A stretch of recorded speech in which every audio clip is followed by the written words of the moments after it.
Savvy Central Radio, drawing out the best from our guest with your host, Christina Nichman.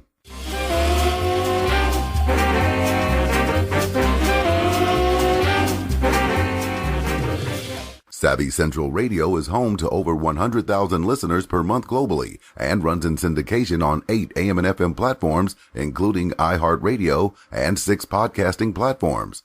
To find out more about our paid sponsorship opportunities or to become a guest and find out how we can help you get your message out to the world, call 718 area code 713-2289 or email at savvycentralradio@gmail.com. This is your host, Christina Nichman. Each week, Savvy runs weekly broadcasts providing entrepreneurs and successful individuals a platform to express their dreams, hopes, lessons learned, expertise, and wisdom with the world. Our guest today is Callum Laing.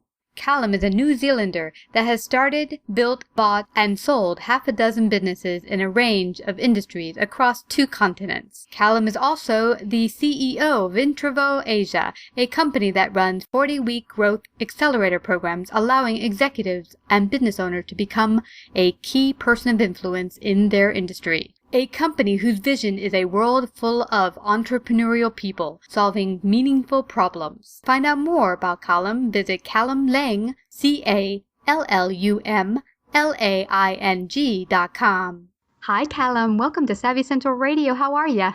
I'm very well, thanks. I'm looking forward to our chat. I am too, and I'd love to start with you telling our audience a little bit about your background and how you came to becoming an entrepreneur. So I kind of one of those stories of kids hustling for a little bit of extra pocket money. So I think my first official business was cleaning cars, just around the neighborhood to make a bit of money, and then it kind of evolved from that. I had a little homemade ice cream business that grew quite well, and then I was lucky enough to kind of come of age at around the time the dot-com boom was in full swing. So my first, I guess, grown-up business was consulting to telcos and helping them build IP networks in Europe. And that was actually, I guess, my first taste of success in business. That was a very successful business. But at the time, I thought that was purely down to my own skills and good luck. I wasn't really aware that I was in one of the biggest bubbles of the century. So when that bubble burst, I discovered that actually I wasn't nearly as clever as I thought I had been. So that was kind of how it started. And obviously, once you've gone down the entrepreneurial route, you're pretty much ruined for working for anyone else. So I've been lucky enough to have started, built, bought and sold about half a dozen different companies across a range of different industries, and now I'm based in Asia, and I work with a huge community of small business owners to help them both increase their value and also increase the value of their businesses, so that when they come to exit, they can get those 2 things that most business owners are looking for: time and money. Absolutely. Very important. In fact, you can always find a way to make more money, but you can't get back more time. Exactly. I liked your story about being a young chap and finding extra dough by building a little business on the side. My very first business, and I did not think of myself as an entrepreneur at all until just very recently. But at 5 years old, I was picking flowers, wild flowers, and neighbors' flowers and selling them to the entire neighborhood. That's a great model, picking neighbors' flowers and then selling them back. I like that. That's great. They weren't too happy about it. One of my neighbors went to my mom and said, "What is she doing? Selling my roses for 10 cents a pop." Just give her a discount. She'll be fine. So I'm interested. You have a very interesting program for entrepreneurs called Accelerator Programs. What is exactly the Accelerator Programs, and what is the importance of becoming a person of influence? Because that is mentioned in the Accelerator Programs. Yeah, so I work with an old friend of mine, is a guy called Daniel Priestley, who's a very smart entrepreneur, young Australian guy. He's now based in London in the UK. And he wrote a book about 5 years ago called Become a Key Person of Influence. And consequently, off the back of the success of that book, put together a 40-week program for small business owners and executives to help them become these key people of influence in the industry. And what he had identified was that in every industry, in every niche, you have a few key people at the top that wield a disproportionate amount of influence. They're the ones that the media always goes to for quotes. They're the ones that top clients want to work with, the top staff want to work with. And so they kind of get into this upward spiral of life just continues to get better and better for them. And everyone else in the industry kind of looks at them but doesn't have the traction that they do.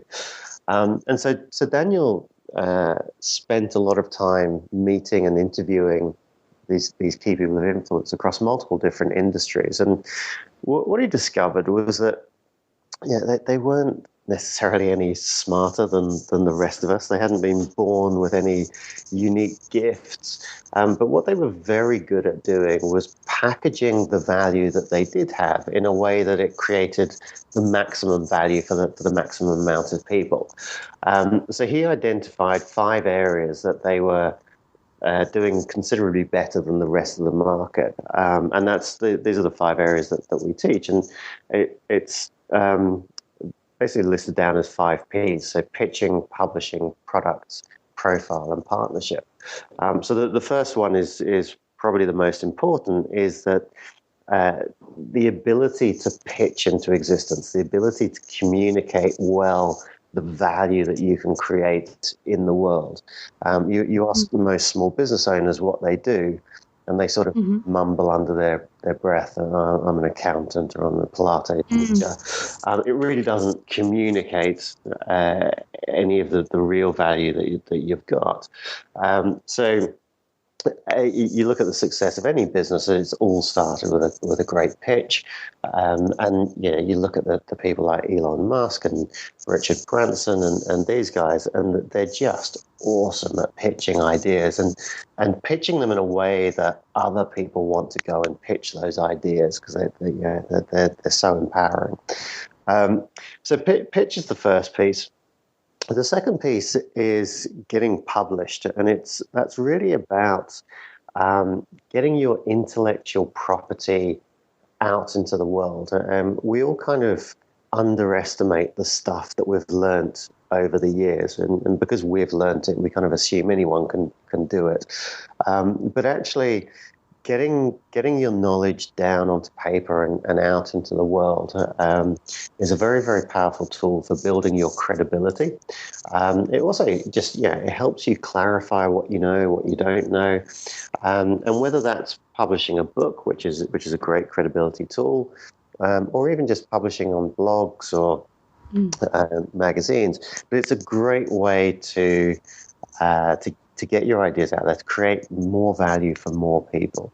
So those are the first 2 things. The third one is having a product ecosystem. I know a lot of your listeners are service-based businesses. And then a lot of times in service-based businesses, we end up just swapping time for money. Yes.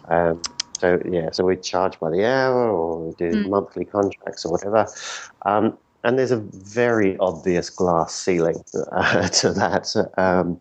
Just the number of hours a day, the more successful you become, the more burnt out you become. So what we do with our clients is we want to make sure that they've got what we call a product ecosystem. So they've got some free gifts that people can download from the website. They've got some relatively easy, what we call product for prospects. It might be webinars, it could be seminars, something that's an easy way for people to engage with you, maybe just spend a couple of $100s with you. And then you have your high value core products, which is where you tend to make most of the money. And if you look at somebody like, you guys familiar with Jamie Oliver in the US? Oh, yes. The chef? Oh, most definitely, yes. Right. So he's a classic example of somebody that's got a huge ecosystem around him now. And if you were to ask him where he makes his money, is it the books, is it the restaurants, is it the sponsorship deals? At any given time, any one of those things could be winning or losing, but overall, he's always going to be winning. He's just because he's got this, whether he shows up to work one day or not, the ecosystem is going to keep generating for him. And one day, like if I want to book Jamie Oliver, it's going to cost me $100,000 for an hour of his time. But then he might go and give a free TED talk. But that TED talk has the ability to generate huge amounts of PR, which can lead to people wanting to open his restaurants. And so whereas most small business owners try and control their products, they want to know exactly what the product is, exactly what the return on investment is. What you see with the most successful entrepreneurs is that they actually can't give you a good answer on that ROI for a project that they're giving, but they know that overall it's all moving in the right direction. And once you've got those first three things in place, so you've got the clarity of your ideas, you've got the credibility through the publishing, you've got a great product ecosystem that works for people. It's then about amplification. And amplification takes two forms. First is profile, and making sure that you're high profile, and not kind of being mobbed as you walk down the streets or any of that kind of thing, but just within your industry. If somebody comes into your industry and says, hey, look, we want to work with the top people in the industry, does your name come up? Are you a thought leader in that space? And again, services like yours are a great platform for people to connect with thought leaders in the industry, but also when they're positioning themselves as thought leaders to go and share their ideas with a greater market. And then the fifth one, which is kind of my favorite, and it's what we also refer to as the money step, is partnerships, which is where you take all of the value that you've created up until this point, and you do partnerships with other people that they might already have distribution, or they might have strong brand platforms, and in one partnership you can completely transform your business. And if you look at the trajectory of any successful business, you can see those inflection points where they've done great strategic partnerships, and it's just taken the business to a whole nother level. And I think what tends to, I think every business owner kind of inherently understands that idea that, if I partnered with Google and I partnered with David Beckham, of course I could have massive success. But they try and do those partnerships before they've got the other pieces in place.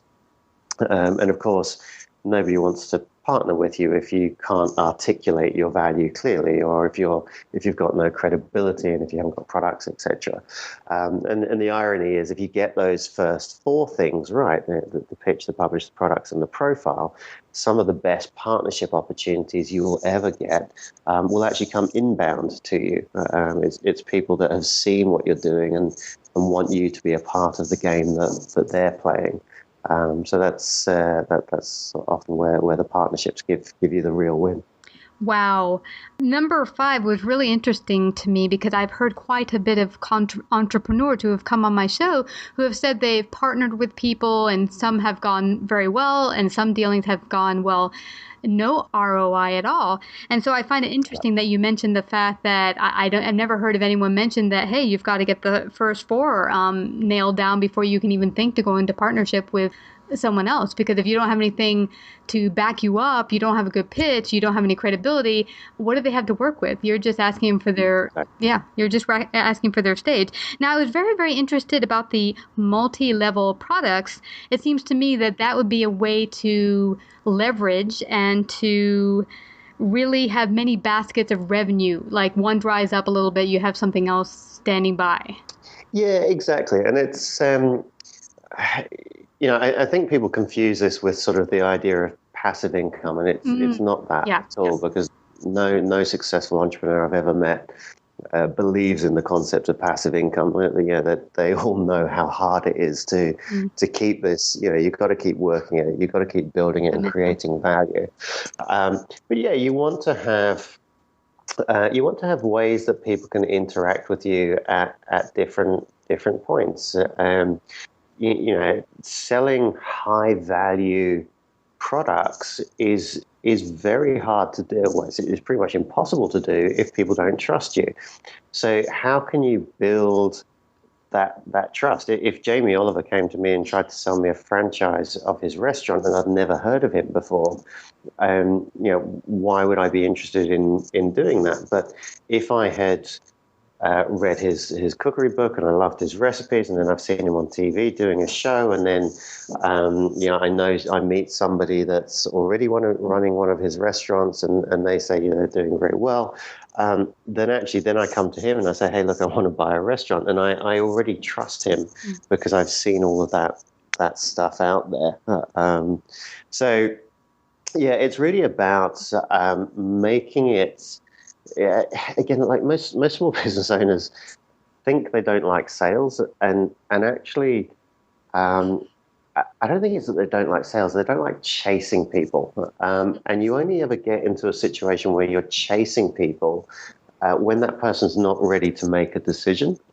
And what you find is that if you can give them enough information, so they've read your article, they've listened to you on a podcast, they've met some of your clients, they've seen some case studies, then actually they're pretty much sold already. And then it just becomes a logistics question of, does the pricing work? Does the timing work? Do we want to work with you? Which is a very valid question in itself. And then if so, let's move forward. So yeah, the product ecosystem is a very powerful one for building trust and at multiple different levels. Yeah, I love that you're mentioning this because many stories I've heard from business owners that have either spoken to me or come on the show, it's a big difficulty for them. And they're trying to sell $20,000 packages, coaching packages or consulting packages. And now hearing what you're saying here, this could really solve a lot of their problems, going back and saying, okay, first, there's a number of things you have to do before you can go out there and just start selling coaching programs for $20,000. Have you reached out to have different levels of products, some of which could be entry level and not quite so expensive? Great information. Thank you so much for this. No, it's great. And look, it's perfectly valid to turn around and say to someone, I'm not even going to have a conversation about you becoming a coaching client until you've read my book or until you've done my online training course. And partly because that's a filter that's going to save you some time, because if they're time wasters, you're going to get rid of them at that point anyway. Yeah. But also those people that do take the time to read your book, to go through your online training or read your articles or whatever it is, they're going to be selling themselves on you before you ever have a conversation about the high value thing, because you never want to be in a situation where you're trying to persuade someone that you can deliver the job. I'm just too lazy for that. I want them to be convinced that I can deliver on my service before they ever meet me in person. Yeah, I completely agree. And talking on this very subject, recently Savvy has entered the live market. We've been doing online interviews. We entered into AM/FM Arena and iHeartRadio the end of last year. This year we started live interviews in front of a live audience, and a number of people came to us for sponsorship. Now, being in front of a live audience that will also be on iHeartRadio, of course, makes these sponsorships a bit pricey. So when people came to me and heard the pricing, they were like, so I said, no worries. You're in New York City, come on down and attend. In most cases, it's free or $20 for a ticket. And they jump right on it because they get to see us in action, see what we're all about, and see if it's something that will really benefit their business. Yeah. And it just makes it so much easier to have the conversation afterwards. Yeah, so absolutely. Cool. Yeah. And congratulations, by the way. That's a great step. Well, thank you. So for me, I've very strongly felt that small business is really going to solve many of the world's problems. Do you feel that way? And if so, how can entrepreneurs and small businesses really change the entire globe and make it better? Yeah, so it's interesting. We have a mission statement which is solving meaningful problems through entrepreneurial solutions, and that's kind of what drives us.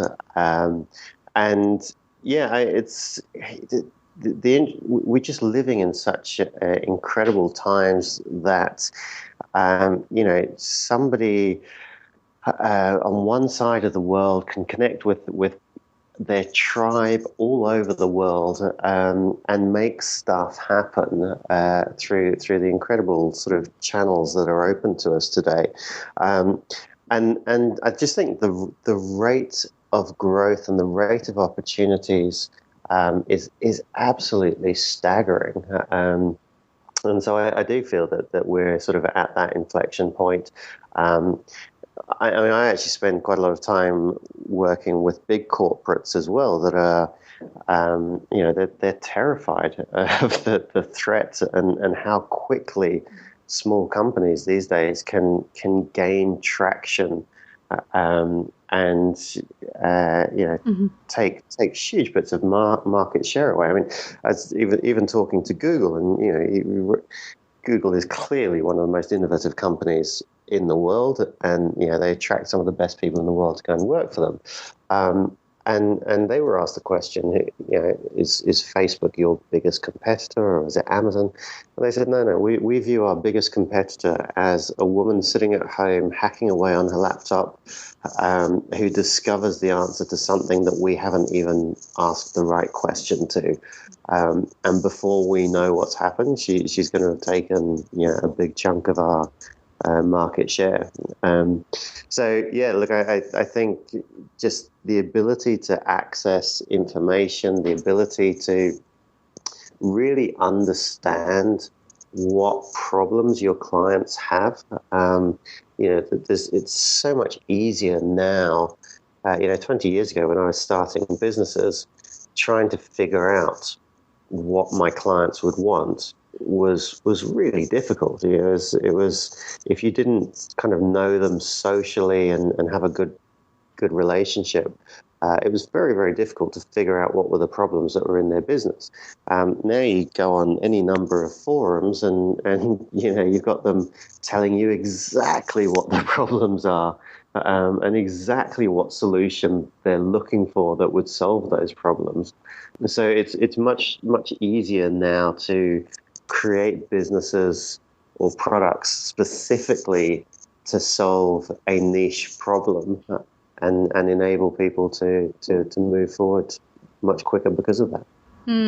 Yeah, really, really valid point. And in fact, I think that's another reason why podcasting has become so huge, is that it offers people a way to get their credibility out in whatever market they're in really quickly to their customers. Their customers get another type of value through audio podcasting, as it were. Yeah, and look, podcasting is one of those amazing things as well. You've got the marketing world would have you believe that people's attention spans have dropped to nothing. Like if you can't capture their attention and engage them in 1 second, that they've moved on to the next thing. Yet here, people regularly spend half an hour listening to a podcast, and people download an entire series from Netflix and watch it back to back in binge viewing. So I think people's attention is still there, but it's much more about how you capture it and create value. And a podcast like this, small business owners, I guess the two things we're always looking for is more information that can help us with our businesses, and more connection. So, connecting us to other people, potential partners, potential prospects, potential mentors. So podcasts are a great tool for helping business owners. Yeah, it absolutely is. Along with video casting, as they might call it. I've seen a lot of people using video as a channel also to gain credibility and such. But I'm wondering, Callum, I've heard many businesses within the first 5 years are out of business. Yeah. Why do so many businesses not make it, and why is this? What can they do differently?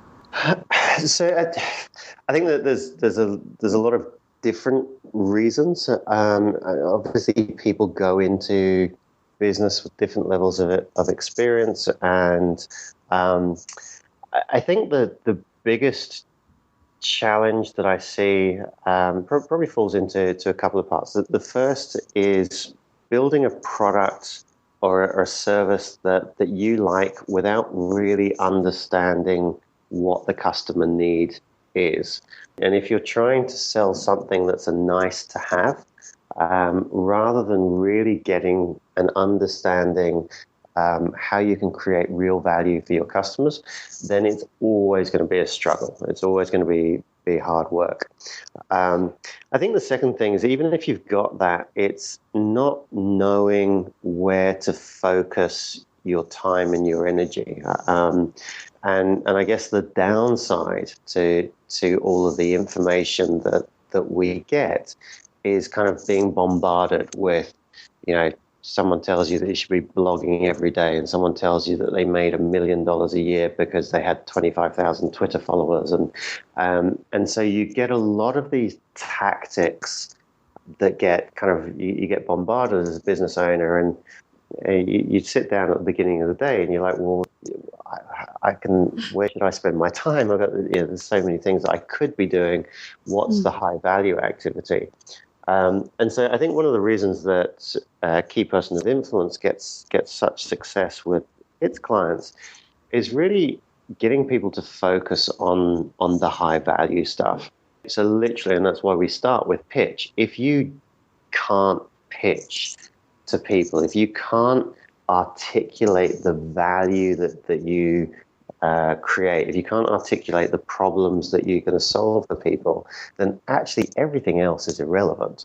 And you should be able to get to a point where you are able, even before you've created a product, to go out and pitch and get some commitments. I mean, it's very, very interesting now if you look at things like Kickstarter and those kind of platforms.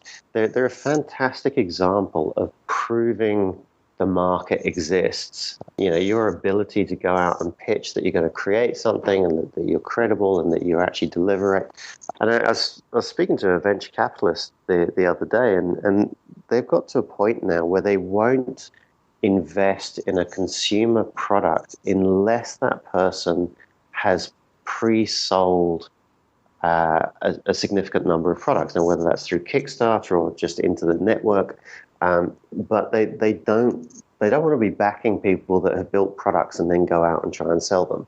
They want to back people that have proven that there's a market need that people will actually spend money on, and then back the winners from there. So it's I think that not spending your time in the right areas can kill even the best businesses. And I would guess from what you're saying right here that really, no matter what business you are, the most important activities are the revenue generating activities. Yeah. So as a business owner, I know for me, probably 50 to 60% of my time is each week is in front of customers. So in front of prospects, in front of customers, pitching ideas, listening to feedback, listening to what their challenges are, understanding their pain points and where they're, what they would be willing to throw money at to make it go away. That's my high value activity, and that's the same for almost every business owner. Probably the least valuable use of your time is sat behind a computer, trying to figure stuff out behind the computer. Yep, I get you there. Very early on, I had hired a business coach, and I spent the first several months in front of social media online trying to connect with people. And my business mentor said, you need to get off your buns and start talking to people, real live people. Yes, yeah. And look, and it's intimidating, and you pitch people and people say no, and I actually have, we have a mentor in Australia, a guy called Matthew Michaelwitz, and he says that it is the critic that counts. So whereas most entrepreneurs will go out looking for positive reinforcement that they've got a great idea, so you go to your friends and your family and you say, I'm going to start this new business, I'm going to create this new product. And they're nice people, so they say, oh, it's lovely, good luck, well done with that. And we actually go out looking for this positive reinforcement. And what Matthew does and what other successful entrepreneurs do is they go out looking for the opposite. They go out looking for every criticism. What could possibly go wrong with this? what are the reasons why this wouldn't work? What are the reasons why other people haven't done this? Because they know if they get that level of detail, they can then work that back into their pitch and back into the product design in a way that it solves that problem before they actually go to market. Wow, that is tremendous advice. Well, I'm so glad you were able to come on out here and share your amazing wisdom. Before we head on out, please let everyone know where they can find out more about you and contact you. Yeah, so look, anyone wanting to expand into Asia, and we've got one or two people out here. I think half the world's population is kind of within a 5-hour radius of our office. So my website is callumlaing.com, CALLUMLAING.com. Or you can find me on Twitter at Laing Callum. But yeah, I'd love to connect with your listeners, and if I can help them get set up in Asia or anything else, I'm more than willing to. Thank you so much, Callum, for coming out and sharing your wisdom. I thank you again for coming to Savvy Central Radio. Oh, my pleasure. It's been great fun. Savvy Central Radio is home to over 100,000 listeners per month globally and runs in syndication on 8 AM and FM platforms, including iHeartRadio and 6 podcasting platforms. To find out more about our paid sponsorship opportunities or to become a guest and find out how we can help you get your message out to the world, call 718 area code 713-2289 or email at savvycentralradio@gmail.com.